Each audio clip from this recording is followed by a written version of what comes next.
한번 따라 하실까요? 아수르를 심판하시는 하나님의 방법. 아수르를 심판하시는 하나님의 방법. 우리가 잘 모르는 구약 성경의 나훔스라고 하는 성경을 수요일마다 계속 살펴보고 있는데요. 나훔스는 북이스라엘을 멸망시키고 남유다 왕국을 공격했던 아수르라고 하는 나라의 멸망을 예언하고 있는 책입니다. 남의 나라의 멸망을 예언하고 있는 것이 성경이 된 이유는 단순히 그 남의 나라 이야기를 이야기하고 있는 것이 아니라 그 남의 나라 이야기를 통하여 남유다 왕국의 교만, 남유다 왕국의 죄악으로부터 그들이 돌이켜 회개하고 하나님께 돌아오게 하려고 하는 반면 교사로 세운 나라가 아수르요. 그 나라에 대한 멸망을 이야기하므로 이스라엘이 그 길을 가지 않도록 남유다 왕국이 특별히 이 아수르를 닮지 않도록 경계하기 위하여 이 책이 기록되고 있는 것입니다. 그래서 이 나훔서의 전체 주제는 교만의 대명사인 아수르의 멸망을 통한 교만한 자의 심판 사상을 다루고 있습니다. 특별히 복을 받고도 깨닫지 못하고 그 복을 엉뚱한 일에 사용하고 악한 길로 나아가면 반드시 하나님이 심판하신다라는 겁니다. 예를 들면 아수르는 하나님께서 세워서 제국이 되게 하고 그 아수르를 통하여 북이스라엘을 징계하고 심판하는 도구였을 뿐입니다. 거기까지가 아수르의 역할이었는데 아수르가 거기서 지나쳐서 남유다 왕국을 집어삼키려고 했습니다. 그래서 하나님께서는 또 다르게 바벨론이라고 하는 나라를 일으켜서 이 아수르의 교만을 어떻게 했느냐 하면 물리치고 그 교만한 대가를 치르게 하는 겁니다. 아수르가 대제국이 된 건 하나님께 은혜를 받은 거고 복을 받은 건데 그 복을 가지고 지나쳐서 그 복을 가지고 악한 길로 나아가니 또다시 하나님께서 심판하신다라는 얘기입니다. 북이스라엘은 교만하였지만 돌아오지 아니함으로 말미암아 심판을 받았지만 남유다 왕국은 하나님께 은혜를 받아서 북이스라엘은 왕조가 여러 번 바뀌고 왕의 성씨가 바뀌어도 남유다 왕국은 하나님의 은혜로 말미암아 왕조가 바뀌지 않고 다윗의 후손들이 나라를 통치하는 은혜를 입었습니다. 그래서 이 남유다 왕국이 가지고 있는 중요한 사상 중에 하나가 지금도 이스라엘이 가지고 있는 사상이지만 자신들은 택한 민족이라는 거예요. 우리는 선민이라는 거예요. 그러므로 이건 변함이 없다라는 거예요. 우리가 좀 잘못해도 우리가 무슨 일을 해도 우리는 뭐 문제가 없다라는 거예요. 내가 예수 믿고 교회 다니고 직분 받고 내가 신앙생활하니 난 구원받았다. 여러분 그 확신 그 프라이드 가져야 합니다. 근데 그게 너무 지나쳐서 나를 돌아보거나 내 신앙생활을 점검하는데 걸림돌이 되면 안 됩니다. 선민사상 하나 내가 이미 구원받았다, 내가 하나님께 은혜 받은 자라고 하는 이것 때문에 나를 살피고 더 저와 여러분이 성화를 이루고 더 아름답게 나아가지 않는다고 한다면 그것은 복을 받고도 그 복이 하나님께로부터 받은 복이 아니라 심판의 대상이 되는 엄청난 비극이라고 하는 사실을 기억해야 합니다. 오늘 본문 앞에 2장 13절이 마지막으로 끝나고 있는데 이 아수르를 하나님께서 심판하시겠다고 선포하셨습니다. 그 심판의 이유를 아수르가 교만하여 누구를 대적했느냐 하면 하나님을 대적했기 때문에 하나님이 드디어 아수르를 뭐 하겠다고 이야기하고 있냐면 대적하겠다고 이야기합니다. 자, 2장 13절 말씀을 같이 한번 읽어볼까요? 시작. 만군의 여호와의 말씀에 내가 내 대적이 되어 내 병거들을 불살라 연기가 되게 하고 내 젊은 사자들을 칼로 멸할 것이며 내가 또 내 노력한 것을 땅에서 끊으리니 내 팔관자의 목소리가 다시는 들리지 아니하리라 하셨느니라. 사랑하는 성도 여러분, 하나님과 대적하지 마시기 바랍니다. 하나님을 대적으로 돌리면 안 됩니다. 하나님이 우리를 대적하시면 우리는 이길 길이 없고 우리는 살 길이 없습니다. 악한 마귀는 저와 여러분에게 자꾸 하나님을 떠나게 할 뿐만 아니라 하나님을 떠난 자는 반드시 하나님과 나중에 뭐 하게 되느냐 하면 대적하게 됩니다. 교만은 자기를 높이는 데서 시작하지만 교만의 결국은 교만한 사람은 하나님이 주인이 아니라 내가 주인됨으로 말미암아 나를 높입니다. 교만한 자의 결국은 하나님과 나중에 뭐 하게 되느냐면 다투고 대적합니다. 아수르가 그랬다라는 거예요. 그래서 대적해서 하나님이 아까 읽었던 13절에서 내가 아수르의 뭐가 되겠다고요? 대적이 되겠다. 이게 하나님이 지금 직접 하시는 거예요. 내가는 하나님이고 내 대적이 되어, 여기 내는 아수르를 가리키는 거예요. 하나님이 아수르의 대적이 되겠다라는 거예요. 한때는 들었었는데 한때는 대적이 된다. 여러분, 이것처럼 안타까운 일이 어디 있겠습니까? 그래서 저 아수르를 멸망시키겠다, 그렇게 말하고 있는 겁니다. 오늘 본문 말씀에서는 구체적으로 어떻게 아수르를 멸망시킬 것인지에 대한 이야기를 설명하고 있습니다. 뭐 멸망시키는 거야 우리가 다 알고 있는 것처럼 바벨론을 일으켜서 바벨론이 전쟁 일으켜 아수르를 심판하는 것이지만, 그 전쟁의 이야기 속에 숨어 있는 이 아수르를 심판하는 하나님의 방법은 어떤 방법일까요? 첫 번째 방법입니다. 따라 하시겠습니다. 행한 대로 갚아주십니다. 행한 대로 갚아주십니다. 하나님이 갚아주시는 분이에요. 다른 말로 하면 하나님이 심판하시는 분입니다. 갚아주시는 하나님 앞에 저와 여러분이 기억해야 될 신약에 예수님께서 하셨던 유명한 말씀, 마태복음 7장 12절에 나오는 말씀, 너희가 대접을 받고자 하는 대로 남을 뭐하라고요? 대접하라. 내 말이 부메랑이 돼서 갚아져 돌아오고요, 내 행위가 반드시 갚아져 돌아옵니다. 나한테 안 돌아오면 누구한테 가느냐 하면 후손에게 갑니다. 여러분, 그래서 가능하면 착한 일 많이 하시고 선한 일 많이 하시고 사람들과 잘 대하시고 잘 지내시기 바랍니다. 하나님이 갚아주신다니까요. 우리 하나님 두 눈 시퍼렇게 뜨고 계시다가 우리가 행한 말대로, 내가 한 행동대로 갚아주실 것입니다. 오늘 본문에 보면 이 아수르를 하나님께서 심판하시는데 어떻게 갚아주실 것인지를 설명하면서 아수르가 어떤 일을 했는지, 아수르가 행한 일이 뭔지, 아수르의 본질이 무엇인지를 먼저 설명을 합니다. 1절에 보면 아수르라고 하는 나라가 어떤 성이라고 얘기하고 있냐면 피의 성이라고 이야기합니다. 자, 1절을 한번 읽어볼까요? 시작.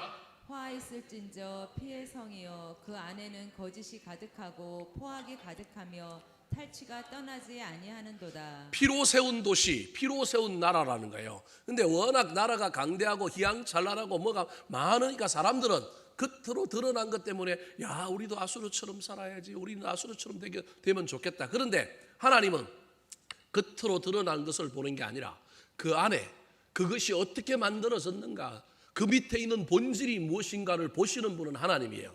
사람은 겉으로 드러나는 것만 보는 거예요. 그래서 흠모하고 부러워하고 닮아가려고 애를 쓰고 우리도 그렇게 되려고 막 열망을 품는데, 하나님은 지금 아수르가 대제국이지만 그 대제국이 뭘로 세워졌느냐 하면 피로 세워졌다는, 여러 민족과 여러 나라의 피로 세워졌다. 피는 피로 갚아지는 거예요. 그 피의 성을 이루었는데 그 피의 내용이 몇 가지냐 하면 4가지인데 1절에 3가지가 나오고 4절에 1가지가 나와요. 피의 성에 가득 찼던 4가지. 첫 번째가 뭐예요? 거짓. 두 번째가 뭐라고요? 포악. 세 번째가 뭐라고요? 탈취. 자, 설명을 한번 해볼게요. 저게 뭐냐면 아수르가 썼던 외교와 군사의 전략입니다.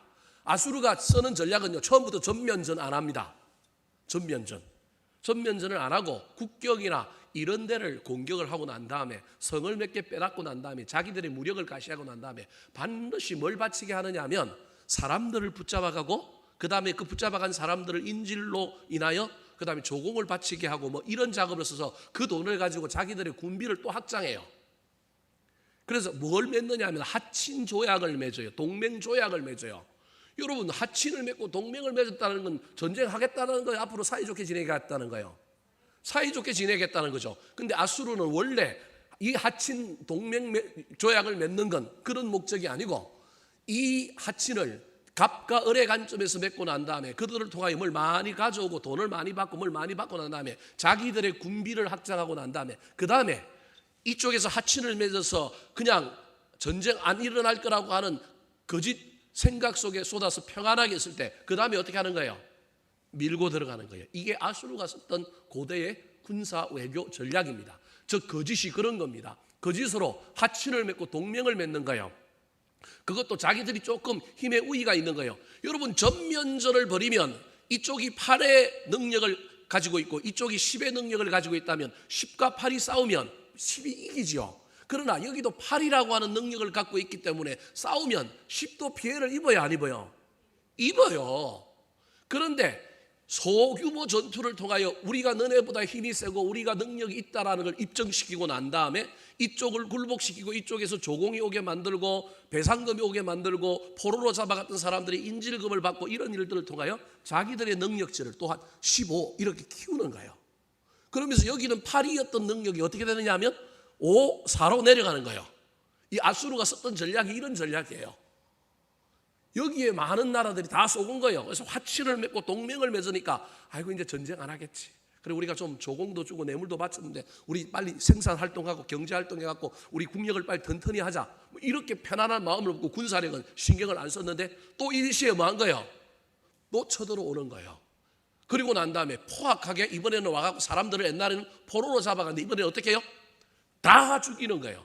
다 죽이고 있는 걸 다 빼앗아가는 거예요. 그래서 이 아수르라고 하는 나라가 무슨 성이라고 이야기한다고요? 피의 성이다 그렇게 표현하고 있는 겁니다.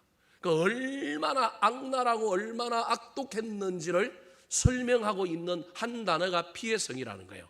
이 피의 성의 내용이 거짓과 포악과 탈취고요. 그 다음에 여러분이 좀 이해하기 힘든 구절이 4절인데요. 4절에 보면 또 다른 하나가 나오는데 그게 뭐냐면 바로 그 4절에는 음행과 미혹이라고 하는 것이 나옵니다. 뭐 마술이 나오고 그러니까 여러분 좀 헷갈릴 거예요. 제가 오늘 설명 안 할 거고 다음에 어떤 기회가 있으면 뒤에서 또 한번 설명할 건데요.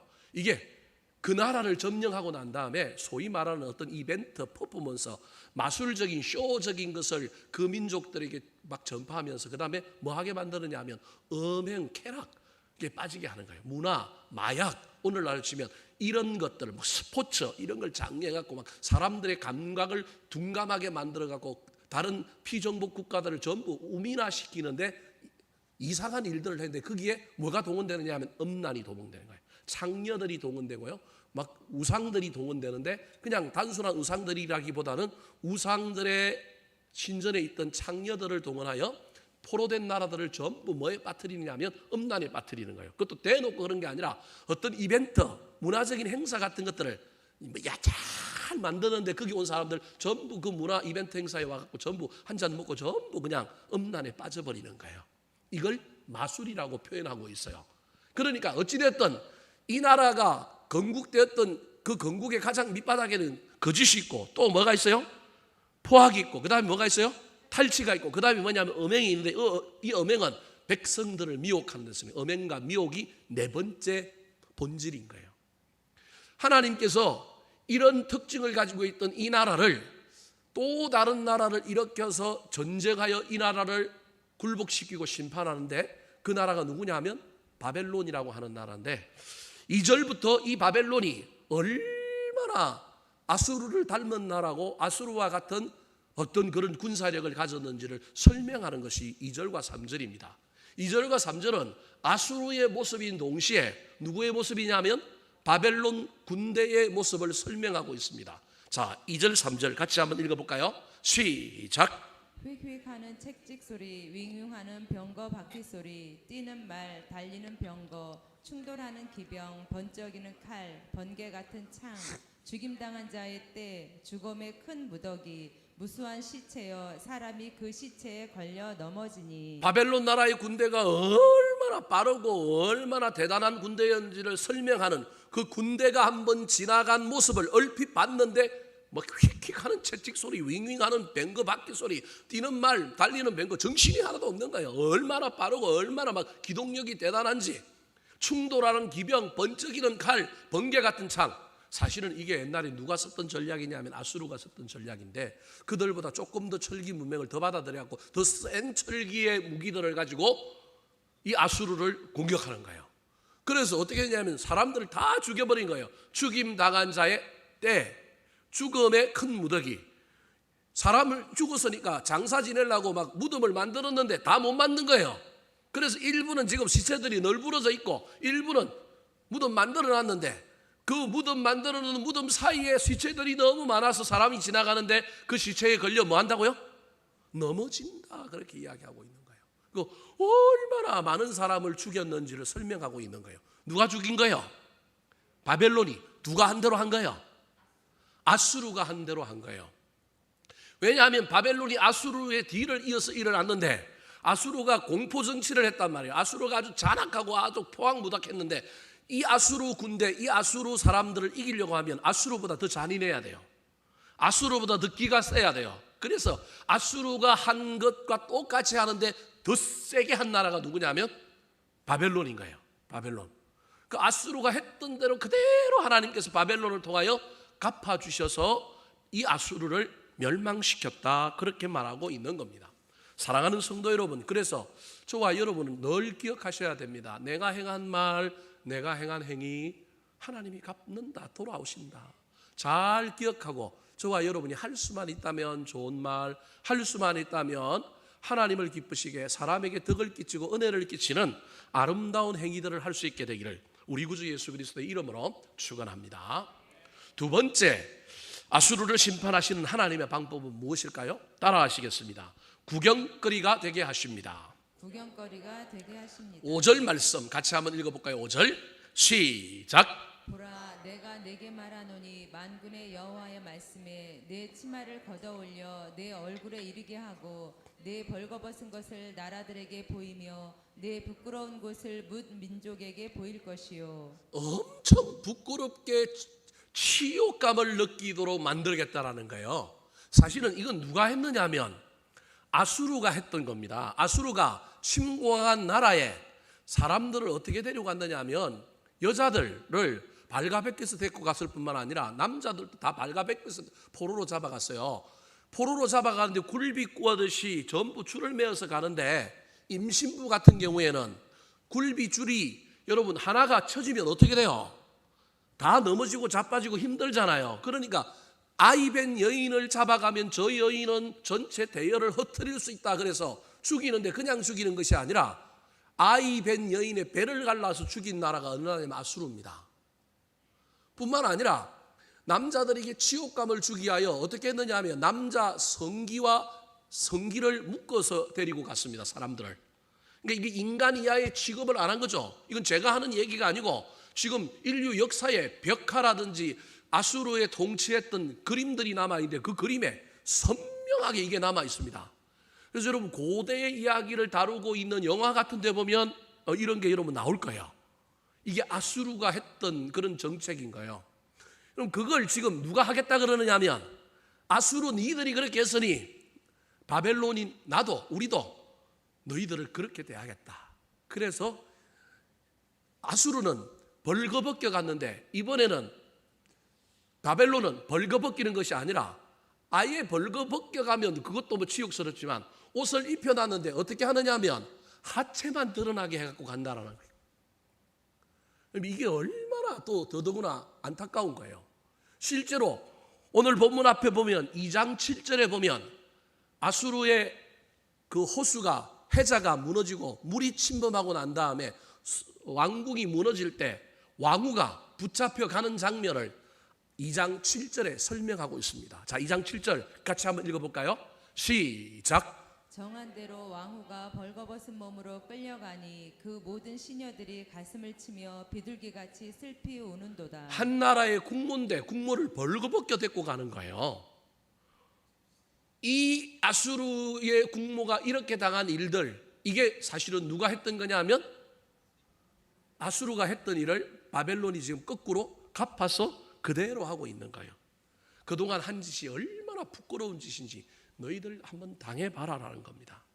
7절, 6절 말씀 같이 한번 읽어볼까요? 오늘 보면 6절 시작. 내가 또 가증하고 더러운 것들을 내 위에 던져 능욕하여 너를 구경거리가 되게 하리니 한 수를 더 떠서 발가벗겨서 그렇게 묶어가는 굴비 묶듯이 묶어가는 이 아수르 사람들에게 바벨론이 아수르보다 더 독하게 하나 더 한 게 있어요. 그게 뭐냐면 가증하고 더러운 것들을 위에 던졌다는 거예요. 저게 뭘까요? 똥 오줌을 덮어 씌운 겁니다. 똥하고 오줌을 그 사람들에게 덮어 씌워가지고 인간도 아니라고 하는 어떤 그런 의미로 똥 오줌을 붓는 거예요. 그러니까 얼마나 냄새가 났겠어요. 그걸 동네를 지날 때마다 동네의 어떤 지역을 지날 때마다 그 지역에 있는 인분과 소변을 모아와갖고 그 지역에 있는 사람들이, 이 아수르 사람들이 지나갈 때마다 뭐 하는 거예요? 끼얹는 거예요. 얼마나 여러분 이게 인간의 모멸감을 자극하는지 모릅니다. 아우슈비츠에 이 독일이 유대인들을 모아놨는데, 그 유대인들을 모아놓고 유대인들을 인체 실험하고 뭐 이런 일들에 자꾸 끌어가서 죽이고 했는데요. 그러면서 이 유대인들을 이 독일 나치가 아주 인간 이하의 취급을 했던 것 중에 하나가 뭐냐 하면, 뭘 하느냐 하면 화장실을 안 만들어 줍니다. 감옥에 수없이 많은 사람들을 모아놓는데, 모아놓고는 뭘 안 만들어줘요? 화장실을 안 만들어줍니다. 이건 인간을 뭘로 취급하는 거예요? 짐승으로 취급하는 거예요. 돼지는 자기가 똥 싼 데 누워 자고 그러잖아요. 근데 인간을 그렇게 만드는 거예요. 그런데 질서가 없거나 때로는 그런 관념이 없는, 그냥 너무너무 힘들어서 그냥 화장실을 분리하고 쓰지 아니하였던 감옥, 그 감방은 사람들이 다 전염병에 걸릴 뿐만 아니라 사람들이 할기 같고 사람들이 우울하고 사람들이 이상하고 막 밤만 오면 사람들이 그냥 짐승처럼 반응을 하는 거예요. 그런데 어떤 감방은 그럼에도 불구하고 서로 온언하여 뭘 하느냐 하면 자기들이 벗고 있는 옷을 찢고 이렇게 해서 소위 말하는 자기들이 인위적으로 뭘 만들어요? 화장실을 만든 거예요. 근데 그 감방은 사람이 안 죽어. 나치가 가장 비실비실한 사람들만 데리고 어디로 가느냐 하면 실험실로, 인체 실험실로 데리고 갔는데, 어떤 감방은 거기 있는 사람들만 계속 가는 거예요. 왜냐하면 인간이 인간의 졸음을 스스로 잃어버리면 인간이 뭐가 되느냐 하면 동물이 되는 거예요. 짐승이 되는 거예요.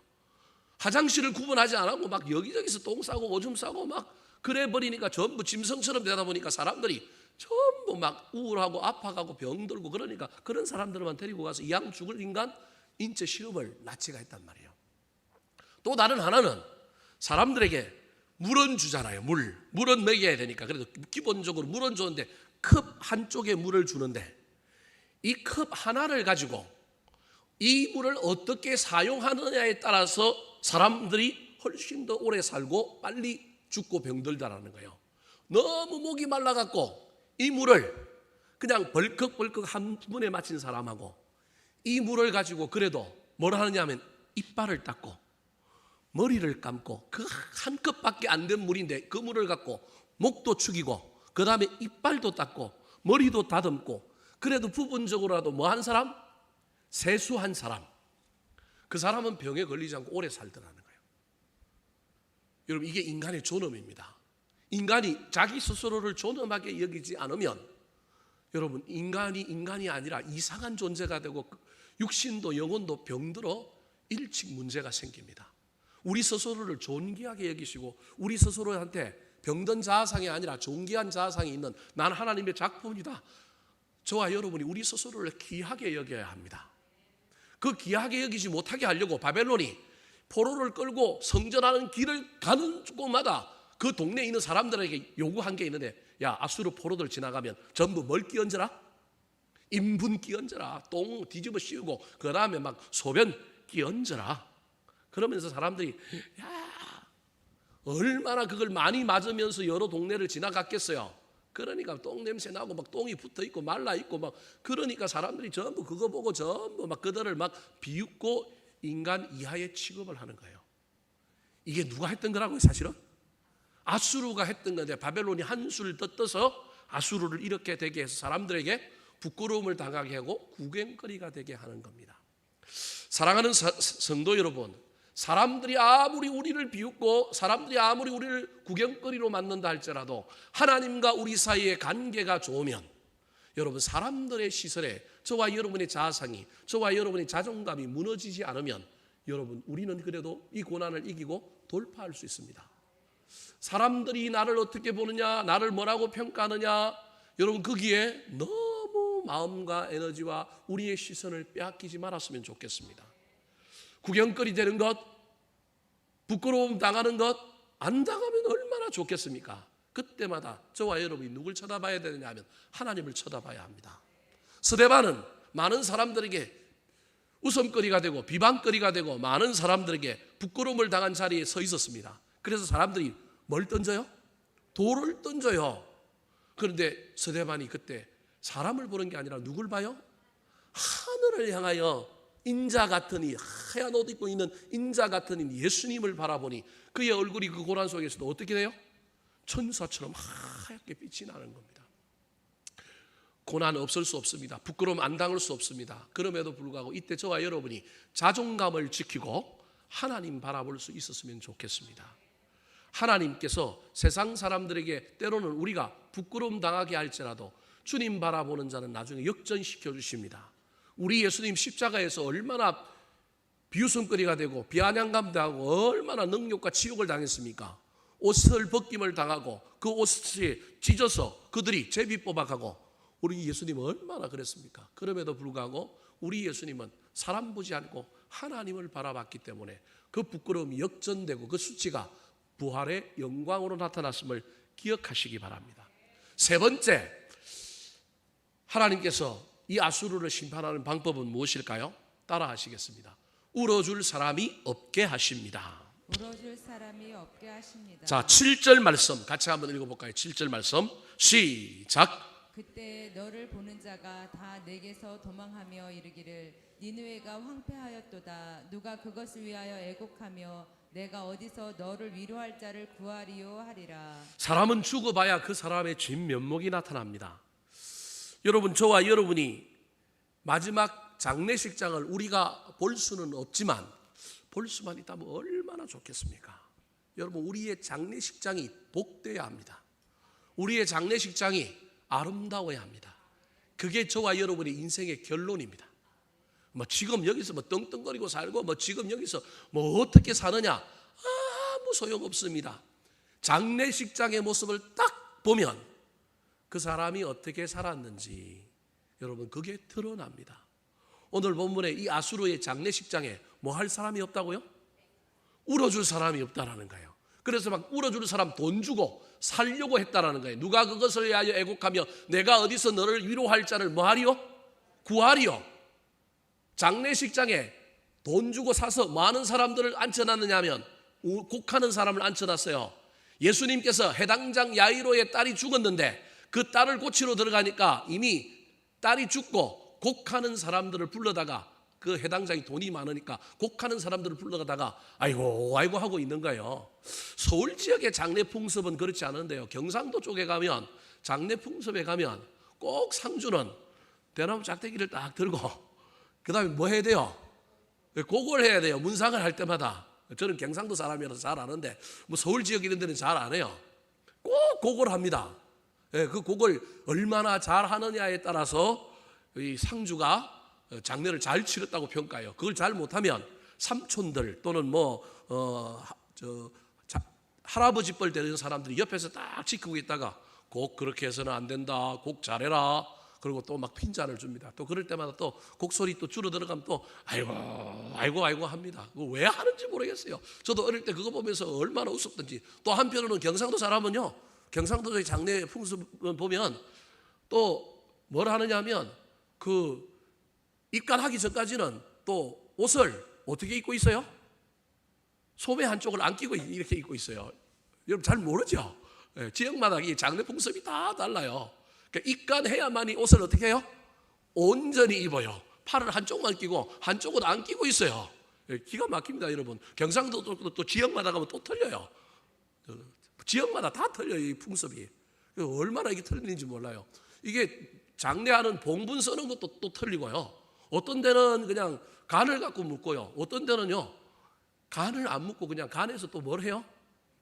시체를 꺼내갖고 또 그냥 묻어요. 여러분, 별의별 장례 풍습 여러분 다 저는 목회를 하다 보니까 여러 군데 가서 장례를 치러 보니까 얼마나 재미난 풍습들이 많은지 모릅니다. 하여튼 곡할 사람들을 샀단 말이에요. 신약에도 해당장 야이로가 예수님이 딸이 죽었는데도 와서 이제 고치겠다고 들어가는데 곡하는 사람들이 있으니까 저 사람들을 뭐 하라 그래요? 내보내라 그래요. 그리고 그 소년을 향하여 달리다굼 소녀야 일어나라 하니까 살아났단 말이에요. 곡할 필요가 없다라는 거예요. 저 아수르를 위하여 곡할 사람이 없어서 이번에는 곡할 사람을 돈 주고 살려고 구했는데도 곡하러 올 사람이 있어 없어요? 없어요. 자기 민족은 다 죽었고 주변에 있는 이웃들이 나 아수르한테 내가 당한 게 얼마나 많이 당했는데 나 그 사람들 장례치는 나 가서 곡 안 할래. 돈 일확천금을 주도 나 안 갈래. 여러분 이 아수르의 멸망이 얼마나 안타깝습니까? 아무리 대제국이고 아무리 떵떵거리고 살았으면 뭐합니까? 장례를 치르는데 울어줄 사람이 없어요. 돈을 주고 사온다 그러는데도 와서 안 하겠다라는 겁니다. 사랑하는 성도 여러분, 저와 여러분의 죽음이 아름다운 죽음이었으면 좋겠습니다. 그래서 우리의 장례식장에 여러분 정말로 복됐으면 좋겠습니다. 추억하는 사람, 추모하는 사람, 안타까워하는 사람, 울어주는 사람, 닮아가고자 열망을 품는 사람이 그 장례식장에 와서 다시금 마음을 가다듬고 인생의 그 숭고함을 다시금 깨닫고 자신들의 인생길을 어떻게 살 것인가 한 사람의 죽음을 통하여 다시금 반추하고 바라볼 수 있다면 여러분 그 사람의 죽음이 얼마나 아름다운 죽음입니까? 저와 여러분의 죽음이 숫자가 많고 뭐 이걸 떠나갖고 저와 여러분의 죽음이 많은 사람들에게 복된 죽음이 되고 많은 사람들에게 신금을 울리고 많은 사람들에게 안타까워하는 그러한 죽음이 되기를 우리 구주 예수 그리스도의 이름으로 축원합니다. 한번 따라 하실까요? 아수르를 심판하시는 하나님의 방법. 아수르를 심판하시는 하나님의 방법. 행한 대로 갚아주십니다. 행한 대로 갚아주십니다. 구경거리가 되게 하십니다. 구경거리가 되게 하십니다. 울어줄 사람이 없게 하십니다. 울어줄 사람이 없게 하십니다.